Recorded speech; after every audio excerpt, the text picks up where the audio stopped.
I want you to deal with immigration quickly. Okay. Right? The last time we had a conversation, I think it was 2 interviews ago, right? I think we did this at Alex FM. I asked whether or not, with all the correctness you may believe you have on how you are dealing with the immigration issue, is there a way in which you have rethought how you're going to repackage this thing as a communication message to the people about what your actual stance is on issue of immigration? Quick answer on that, and then we can engage. There's no repackaging of anything. Okay. Repackage what? You want me to repackage the truth? You are asking me to lie. That's an EFF position is properly captured. Like one of the speakers here said today. Yeah. Everybody now says what the EFF has been saying. Yeah. I'm not going to follow that riffraff of KZN.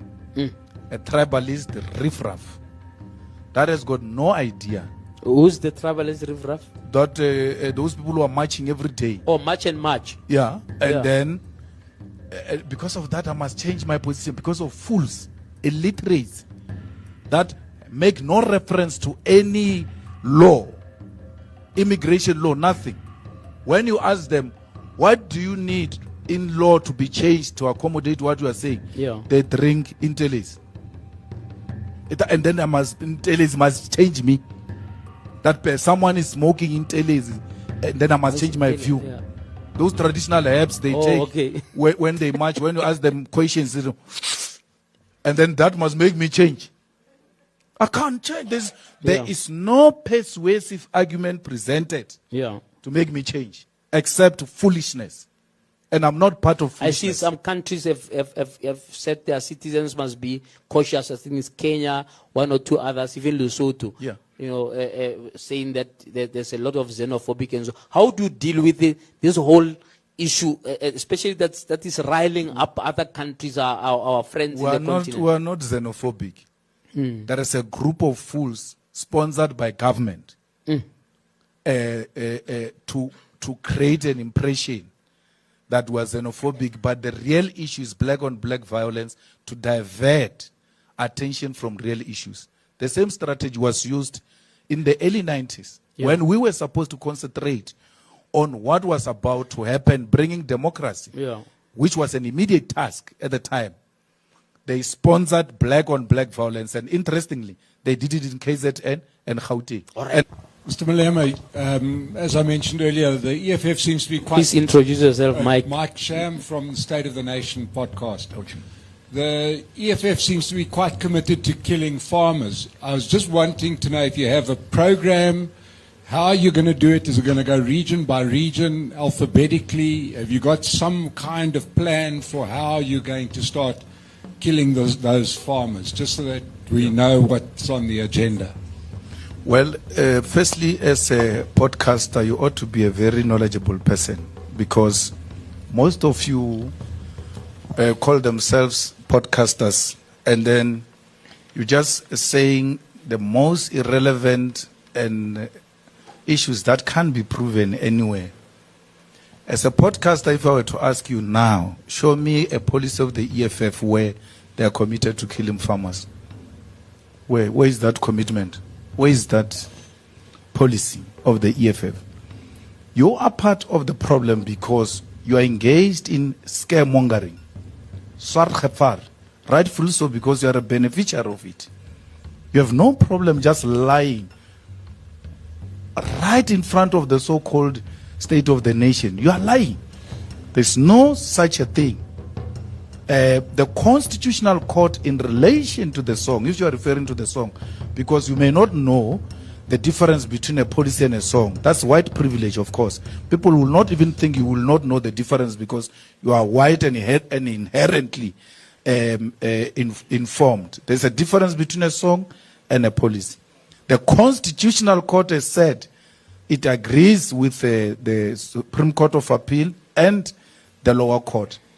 The court said, and it agreed with us, the originality of the song has never meant anything literal, and that the song has always referred to the system, not to individuals. And the song was even sang by white progressive. Not people like you will not have sang about it because we wanted to benefit from the system perpetually, which we're still fighting. So there is no farmer that's going to be killed by the EFF. Because Mugabe did not kill any farmer. Thabo Mbeki did not kill any farmer. Nelson did not kill any farmer. Yet they sang this song. We did not coin this song. Again, because of your privilege, you may not know the history of the song. If you knew the history of the song, you'll know we didn't coin the song. The song comes from the trenches of MK. It's an ANC song. It's a struggle song. We've inherited it, and we continue with the legacy of struggle in South Africa. Why didn't we ask ANC, when are you going to start killing farmers? Because you have been singing this song for too long. You know that your conscience is very clear. Your conscience knows that you are lying and you are engaged in scaremongering. And it's wrong. Don't only say conscience must apply to politicians. It must also apply to you, ordinary people, that you cannot go on a public platform and lie. You are not different from those who are going around saying there is white genocide in South Africa. There's no white genocide in South Africa. So please, as a podcaster, I've listened to you and I've seen how you engage your people. Come from an informed point of view. Don't come like you are politically informed only to realize that, no, you are just using your privilege to create an impression that you are informed when you are not. You are not informed. Your podcast is not a state of the nation. It's a state of swart gevaar. It's a state of scaremongering. If you want to kill a farmer, start with me. I've got more cows than you. And more cows than many whites. So don't think when we talk farmer, we talk white person. So you want to kill a farmer, start with me. The EFF will have to start with me. I'm a farmer myself. And therefore, why would I want to kill myself? All right. Why would I want to commit suicide? So I'm saying this because Prof said to me, give us something that when we leave here we'll say to our people. But we heard him. I'm saying, yeah, the white farmers have a place here. They are not going anywhere. That's why Trump called them and they were like, where? Assisi. We are fine. Because they know they are fine here. Who wouldn't want to go to America if you are struggling and you are being called by a president of America to come? Those who left, they are on their way back. Because it has been proven that it's a lie. It's a complete lie. Also, the fact that they are white people who go around saying we want to chase away whites is not true. We want to kill farmers is not true. If I'm going to kill whites, I will have to start with the friends of my kids. And I will have to confront my kids because they're going to say to me, Dad, why do you kill so and so? Why? Because we've become one thing.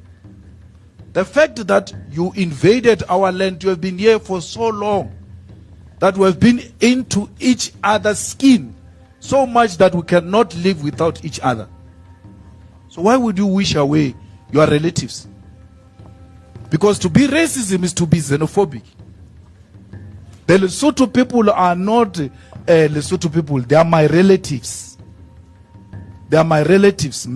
There's no one in the Pedi culture who will not trace themselves back to Lesotho. If you go to Botlokwa Mantata in Limpopo, those Botlokwa, their real name is Mantatis. It's not Mantata.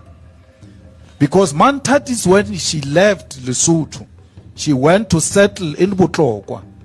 And she changed the surname, not changed it, just twist it around so that she can be accommodated in the area of Bapedi. And then that's why those Mantata people are called Batlokwa Mantatis.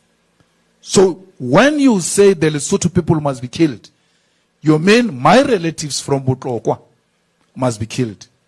You mean the colleagues we work with who are white, their children, and the comrades in the EFF, Carl Niehaus, must be killed? And I was saying to the EFF leadership that the problem with the EFF is that we have not gone all out there to recruit white people, progressive white people, to demonstrate to them that we have nothing against white people. It's just that we are calling out a system that privileged them, and they're individualizing it because they want to perpetuate the privilege, and we're not going to allow that. All right. If being means hated by those who want to perpetuate white privilege and white supremacists, then let them do that. All right. Mike, retort. So then why don't you stop singing the song? Because I'm continuing with the struggle that was handed over to me by Nelson. But you seem to have won that struggle. No, we didn't win it. That struggle is the land. That struggle is the means of production. That struggle is that the economic power must be shared amongst those who are here in South Africa working for this economy to be what it is. So we have not won because the struggle was about transfer of political power, economic power, and social power. Even with social relations, you are still superior than us. Economic relations, you are still superior than us. Therefore, the struggle has not been won. So until such time as you deem the struggle to be over, you're okay with singing a song that is not universally popular? No, you want us to stop singing the song so that you can continue to depoliticize our youth. Because you know, with a depoliticized youth, you will reverse the gains of 1994 and create that impression you want to create to me that it seems you have won the struggle, when you know very well we have not won the struggle. Nelson, when he handed over power, he said to us, the struggle is not over. A luta continua. That's what Nelson Mandela said from his mouth. So this is like a race without a finish line? No, there will be a finish line. If you hope it's not going to finish, wait for the EFF to come into power. We'll finish it. And you will still be here, my friend, and you'll be saying, oh, I never thought it would work like that, like you said after 1994. All right.